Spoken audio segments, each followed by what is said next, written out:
네, 정보 와이드 시간입니다. 오늘 교육 정보로 여러분 찾아뵙도록 하겠습니다. 이 시간 항상 도움 말씀 주신 분 계시죠?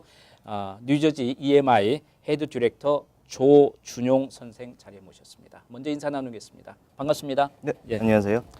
지금 이 방송을 보시는 분 중에 이제 그 학부모들이 많으실 거란 말이에요. 아무래도 그렇죠.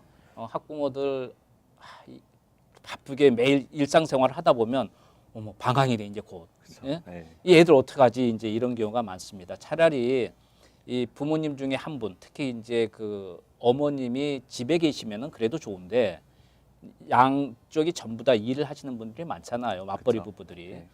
방학 동안이 이제 괴롭단 말이에요. 그렇죠. 그래서 이제 아직까지 그 어떤 학원이라든지 아이들 어떻게 케어를 해야 될지 준비 안 되신 분을 위해서 이 학원 정보 비슷하게 여름 방학 좀 이야기 해 주셨으면 좋겠습니다. 네. 예. 우선 진짜 방학이 오면서 문의가 많이 들어오는 것 같아요. 그렇죠. 방학 동안에 예. 뭘 배워야 되고 뭘 해야 되는지 많이 문의가 오는데 우선 그 어린 아이들 같은 경우에는 아무래도 맞벌이 하시는 네. 부모님들 같은 경우에서는 네.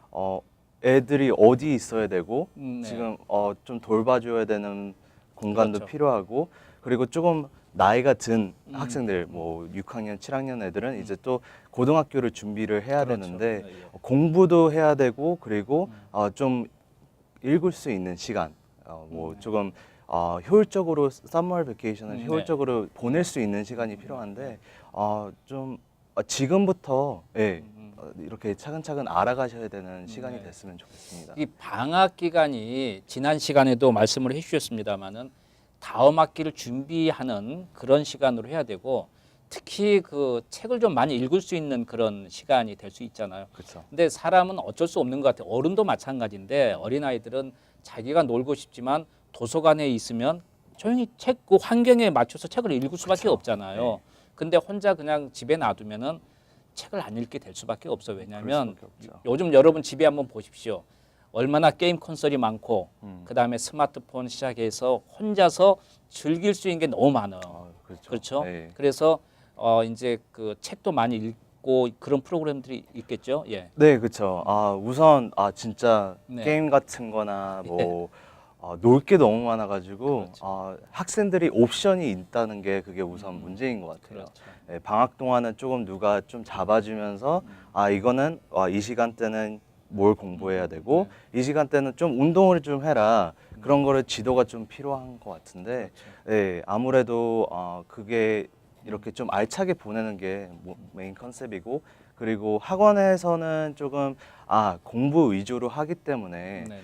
그게 아주 중요한 것 같아요. 그래서 다음 학기를 준비할 때도 그렇고 그리고 좀 자신감을 얻기 위해서도 네네. 좀 많이 필요로 한 부분 네네. 같습니다. 이제 그 프로그램 그 학원마다 약간은 좀 다를 수 있겠지만 EMI 같은 경우에는 이제 두 종류가 나눠지나요? 예를 들어서 나는 SAT만 수학만 하겠다, 영어만 하겠다 그런 자기만 하고 싶은 걸 과목을 택한 사람도 있겠고 아니면 맞벌이 부부 때문에 어쩔 수 없이 끝날 때까지 좀 이렇게 같이 있을 수밖에 없는 그런 학생들 프로그램도 있겠죠. 네, 조금 네네. 나눠져 있는 것 같아요. 네네. 그래서 K부터 6학년까지는 네네. 뭐 K부터 5학년까지는 조금 아침에 공부를 많이 하고 네. 그리고 그 다음 시간에는 뭐 태권도를 아, 보내던가 예, 예, 뭐 아트를 해가지고 좀 네. 다양하게 보낼 수 있는 시간을 주고 네. 있고 네. 그리고 SAT 고등학생들은 좀 공부 위주로 하다 보니까 네. 뭐 9시부터 뭐 5시까지 공부를 하게 돼 있는 상태입니다. 네네네. 그래가지고 조금 나눠져서 뭐 하이스쿨 같은 경우에는 공부 위주로 그렇게 좀 공부를 해야 된다는 그런 environment를 주고 그리고 K부터 5학년은 조금 이렇게 재미난 활동, 액티비티 같은 것들을 포함해 가지고 공부도 재밌게 할 수 있는 시간을 사실 미국이라는 나라가 여름 방학이 상당히 길잖아요. 어쨌든 거의 그리고 3달 그렇죠. 정도 하니까. 그러다 보니까 자칫 잘못하면 그냥 후딱 가버리고 시간 낭비가 돼버리는 거거든요. 그렇죠.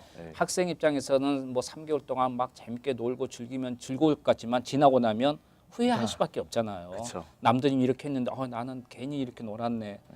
이제 그때는 후회하니까 특히 부모님들이 이 학생들을 잡아서 조금 강제적으로라도 공부도 하고 즐길 수 있게끔 만들어줘야 되는 게 필요하겠죠. 네, 맞습니다. 아직까지 학원 등록을 하고 싶어도 못 하신 분은 지금이라도 하실 수가 있는 거죠. 네, 예. 지금 뭐 EMI를 예, 예를 들어서. EMI 같은 경우를 예를 들면은 조금 방학이다 보니까 네. 부모님들이 문의가 많이 오고 네. 빨리 자리가 네, 채워집니다. 그렇죠. 그래가지고 뭐 저희가 기준으로 잡은 게 네. 뭐 한 반에 10명 정도가 되는데 그렇구나. 너무 많아도 지금 그렇죠. 너무 힘들죠. 네. 학생들한테 별로 안 좋기 때문에 네. 하고 있는데 이게 빨리 문의를 하셔서 네. 결정을 하시는 게 좋을 네, 것 같아요. 그렇죠. 예. 그래서 일단 여러분께서 아직까지 자녀분들 어떻게 방학 동안에 플랜을 짜야 될지 계획 아직까지 준비 안 되신 학부모들은 특히 좀 이번에 다시 한번 좀 가다듬고 좀 준비를 미리 지금이라도 하셔도 늦지 않은 거니까 했으면 좋겠습니다.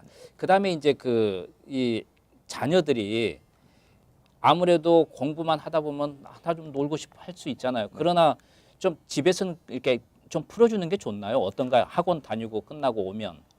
제가 항상 많이 보는 게 네. 부모님들이 학생들을 너무 잡으니까 애들이 너무 스트레스를 너무 많이 네. 받으니까 이게 더 역효과가 되는 경우를 많이 그럴 수 봤어요. 있겠죠. 그래서 뭐 아무래도 부모님들 중에서 조금 공부를 많이 하신 분도 많이 계시는데 네.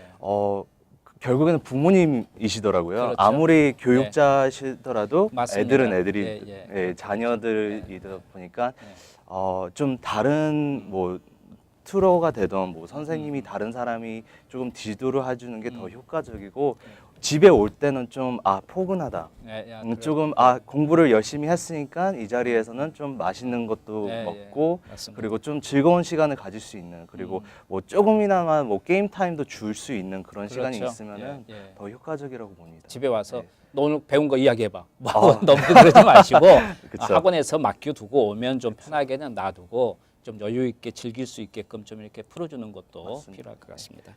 자, 알겠습니다. 오늘 도움 말씀 감사합니다. 네, 감사합니다.